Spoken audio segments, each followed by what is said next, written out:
Fala pessoal do canal Vida no Gerais, estamos aqui em mais um episódio falando sobre a história do Barreiro da Raiz. Não se esqueçam de entrar em nosso canal, se inscrever, deixar o like e acionar o sininho, porque todo conteúdo que a gente postar aqui, vocês vão receber informação em tempo real. Então não esqueça de nos acompanhar. Hoje nós estamos aqui com o professor Hélio, ele vai contar pra gente um pouquinho sobre a história da educação aqui no Barreiro da Raiz. A gente sabe que toda comunidade ela tem lá os pilares fundamentais para o desenvolvimento. Nós temos a questão religiosa, que é o papel da igreja no desenvolvimento da comunidade, e nós temos também a questão da educação. Como que a escola se desenvolveu, como que a escola chegou, como que isso aí evoluiu no decorrer do tempo, como que as pessoas que queriam ter um aprofundamento maior no ensino, como que elas tiveram que agir, tiveram que se deslocar, conseguir estudar aqui. Então tudo isso aí nós vamos conversar agora e vocês vão nos acompanhar aí, beleza? Professor Hélio Jordi, canal Vida no Gerais. É um prazer receber o senhor aqui. E a gente queria fazer algumas perguntas em relação à questão da evolução da educação aqui na comunidade do Barreiro da Raiz. Queria que o senhor começasse contando esse histórico da informação que o senhor tem disponível. Como que foi essa evolução? Bom dia a todos. Pelo que eu saiba, a escola aqui ela começou já há bastante tempo no centro do povoado. E nessa época de começo foi com muita dificuldade, porque a cultura das famílias aqui era dos pais levar os filhos para a roça. Então a criança a partir de 5, 6 anos de idade já ajudava os pais já na lavoura. E aí a dificuldade de começar a acontecer o início das aulas aqui em Barreiro da Raiz. Então eu sei que logo no começo, o povoado já começou a ser instalado a partir de primeiros moradores, aí já me disseram que começou uma escolinha bem no centro, escolinha pouquinhas crianças, casas que pessoas na época conseguiram doar, como, e aí com o tempo as pessoas, mesmo com dificuldade, foram tomando consciência da necessidade de que teria que melhorar os conhecimentos, teria que aprender letras. E aí, através de primeiros professores aqui, falam de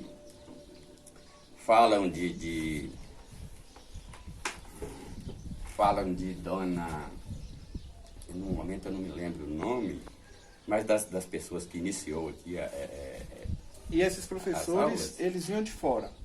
Como que era a questão? Não, aqui foi pessoas que vieram de fora, sim, vieram de fora e que estabeleceram aqui, mas naquela época, já tinham um pouquinho de conhecimento em letras, sim, e sim. Aí essas pessoas ainda leigas começaram a ensinar aquilo que conheciam, mesmo leigas. E com o tempo, isso já, vamos dizer, já centenário, talvez há 100 anos atrás, aí já que instalou a escola. A escola que começou, ela chamou, no tempo que eu estudava, Oswaldo Cruz. Depois passou a chamar Escola Combinada Oswaldo Cruz. Depois Escola Estadual de Barreiro da Raiz, que é o nome atual, certo? Então, por volta de meados do século XX,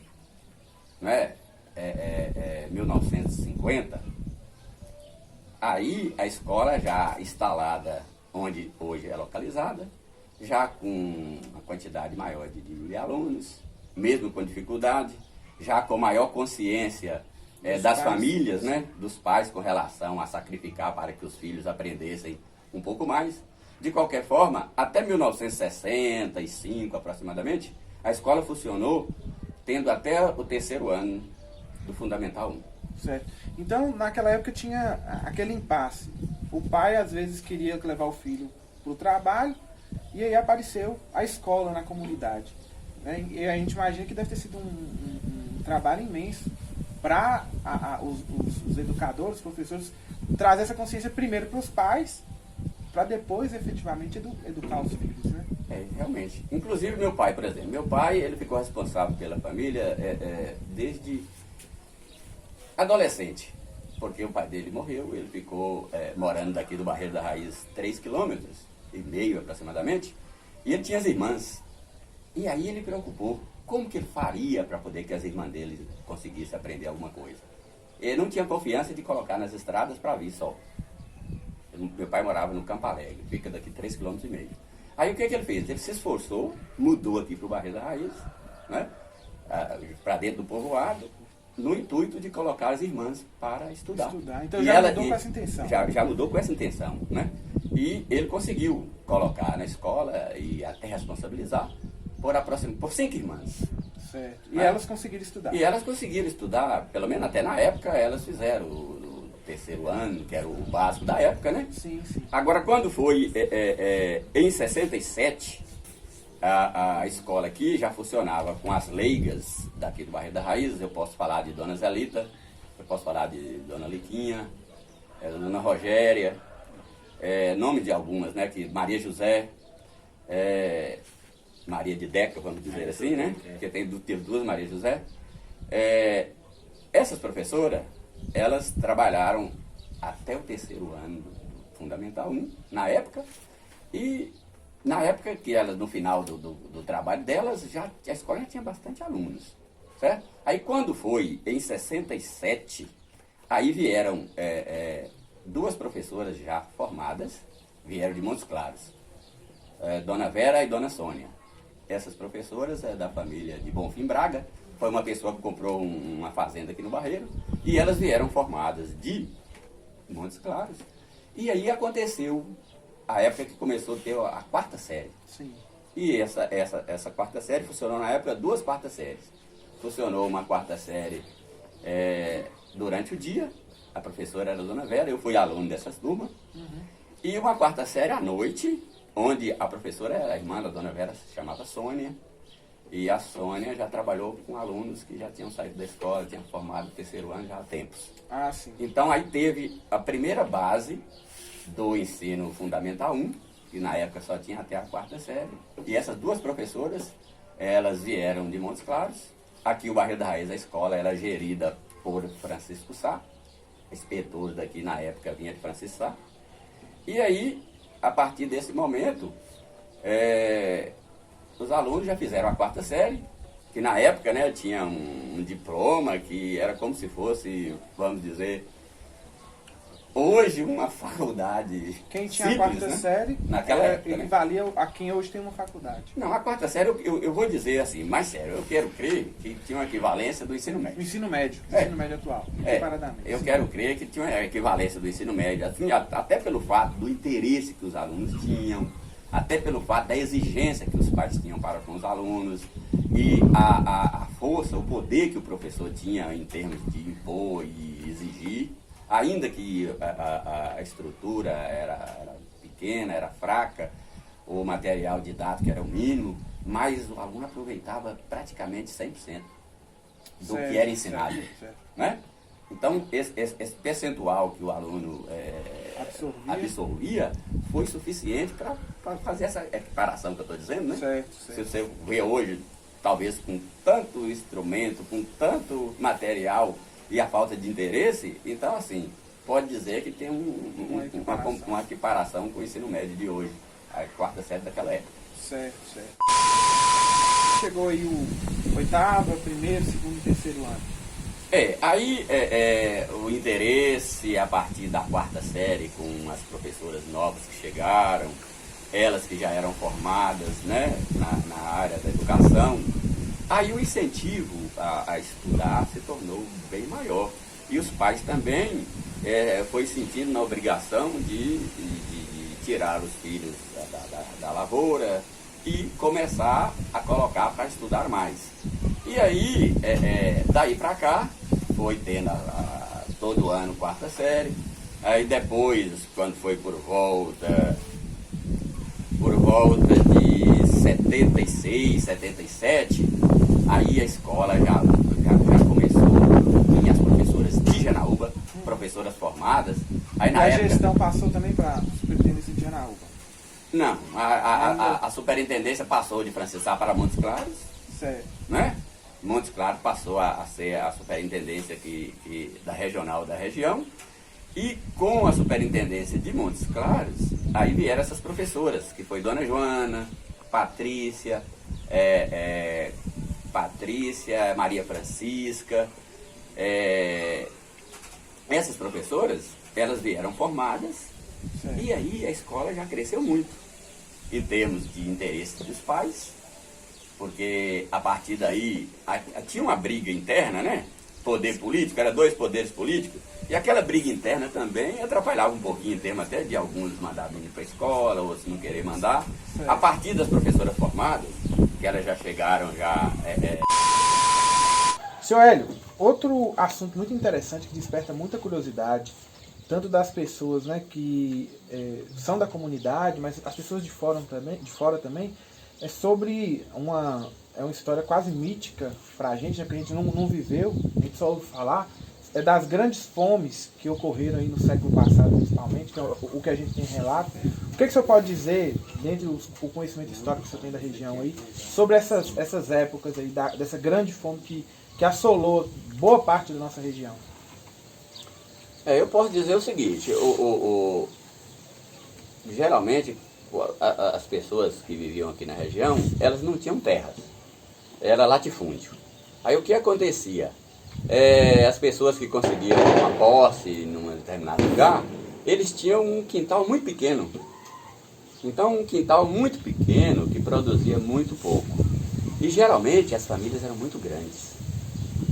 Então eu quero crer que teve anos de sequeiros e que foi escassa a quantidade de chuva. E a partir daí as pessoas realmente passaram necessidade, passaram fome. Falam de muitas coisas que as pessoas iam para o mato para procurar, para comer, até pelo fato de não ter produção. A maioria não tinha produção porque não tinha área para produzir. Outros tinha área, mas não tinha água. Mas plantava muito pouquinho. A água, tipo assim, sempre a água foi dificuldade. Certo. A água, naquela época que não tinha energia elétrica, a água foi dificuldade, certo? Então as pessoas falam assim de sair para os matos, procurando, falava de um nome de Pucumã, um nome assim parecido, Jatobá, certo? Jatobá, gaiteira, que hoje fala cagaita, certo? Inclusive nós temos um vídeo falando sobre isso. Então assim, as coisas que o mato produzia, que era mais resistente a sequeiros, as pessoas saíam à procura e às vezes se valia com aquilo, que era muito pouco. Porque meu pai, por exemplo, fala, né, que muitas vezes a mãe cozinhava um ovo ali e colocava um pouquinho de alguma coisa, farinha, alguma coisa, para dar para 5, 6 filhos. Então foi uma crise muito forte. Isso perdurou por muito tempo. Eu já ouvi falar que teve a crise de 29, teve a crise de 39, certo? Então, essas crises, elas exatamente foi escassez de chuva, não é? Falta de propriedade para a pessoa trabalhar, a pessoa rural no caso, né? Terreno para poder ter a agricultura de sobrevivência, né? Faltava, subsistência. Não existia energia. Não existia a tecnologia que tem hoje no sentido de tratamento. Nada. E muitos, assim, às vezes saíam daqui para ir para fora, né? Para trabalhar fora. Ia para as quebras de milho, que seria uma forma de falar em São Paulo. Então as pessoas fugiam da fome, né? Às vezes a gente vê passando no jornal, ou mesmo em filme, falando dessas pessoas que fugiam da fome, que na realidade essas pessoas da nossa região que iam para os grandes centros tentar uma vida melhor. Uns fugiam da fome, outros iam para poder agariar recursos, ganhar alguma coisa para ajudar a família, quando voltasse, né? Porque demorava a voltar, a comunicação era quase que inexistente, certo? Mas de qualquer forma, as pessoas se esforçavam o máximo para sobreviver essa crise e conseguiram passar. Uma pergunta, nesses relatos aí que o senhor tem em relação a essa crise, o senhor sabe nos dizer se as pessoas chegavam a morrer de fome durante esse período? E as pessoas eram muito vergonhosas, sabe? Tinha gente que, talvez você falar assim, fulano morreu de fome, né? Mas a gente pode dizer que teve gente que se tornou muito fraca. E talvez, né? Subnutrição. E talvez, em consequência dessa fraqueza sofrida pela fome, talvez tenha levado a óbito. Certo, com certeza. certo. Porque as pessoas tinham vergonha. As pessoas não roubavam, né? As pessoas, para pedir, tinha muita dificuldade. Eu tenho aqui, eu posso falar, por exemplo, agora mesmo eu estive conversando com um rapaz do meu tempo, ele tem 10 anos menos que eu. Esses dias eu fui na roça e peguei um jatobá e levei para ele. Ele falou comigo que eles colocava na água com a casca, para depois tirar a casca, ele amolecia e ficava fácil de comer. Isso agora, ele falou comigo, quer dizer, pessoas agora que têm hoje 52, 53 anos de idade, certo? Então, assim, mostrando que essa pessoa já passou fome. Certo. Né? E o senhor não... qual a idade do senhor? 63. 63 anos. Então, assim, para os inscritos do nosso canal aqui, hoje a gente reclama muito de muita dificuldade que a gente vivencia, né? Inclusive agora nós estamos vivendo, não sei a época que você está assistindo esse vídeo, mas nós estamos durante a pandemia do coronavírus. Muita dificuldade hoje, mas eu acho que pouco se equipara com o que as pessoas já viveram no passado. Essas dificuldades, né? De falta de alimento, de falta de trabalho, essa necessidade que as pessoas tinham de deslocar, dificuldade de comunicação. Hoje muita gente reclama com muito que essas pessoas antigamente não tinham, né? Se for fazer essa comparação, não pode nem... Hoje estamos vivendo glória, não é? Porque hoje as pessoas hoje têm acesso. O Brasil, por exemplo, o Brasil. Eu quero crer hoje que se falar em fome no Brasil é falta de vontade política, né? É falta de vontade em termos de não deixar que aconteça. Certo. Porque hoje tem todos os recursos possíveis. Estrutura, né? Tem estrutura possíveis hoje, né? Naquela época não tinha estradas, né? As pessoas... Não tinham documento, as pessoas eram desconhecidas, invisíveis, né, aos olhos do Estado. Exatamente. Então é uma diferença muito grande. Hoje nós estamos vivendo, ainda com essas doenças que estão aí, ainda com a realidade que estamos vivendo, em termos de alimentação não se compara nunca com 80, 100 anos atrás. Então, pessoal do canal Vida nos Gerais, queria agradecer ao professor Hélio, né, pelo tempo disponibilizado aqui, pelos esclarecimentos das histórias, né, muito enriquecedora que nós tivemos aqui. Conhecemos um pouquinho mais dessa história incrível aqui da região do Barreiro da Raiz. E, se Deus quiser, em outra oportunidade, nós vamos voltar para ouvir mais história, que a gente sabe que o senhor tem mais conteúdo aí para poder passar para a gente. Eu só quero acrescentar que no início eu esqueci o nome de uma professora, o apelido era Dona Salu, né? Ela foi das professoras mais antigas. É só isso, muito obrigado, valeu. Desculpa, né? Se teve alguma coisa que teve falha, foi porque foi de surpresa também. Sim. Então não deu para fazer nenhuma preparação. Então tem alguma falha, mas desculpa, caso tenha.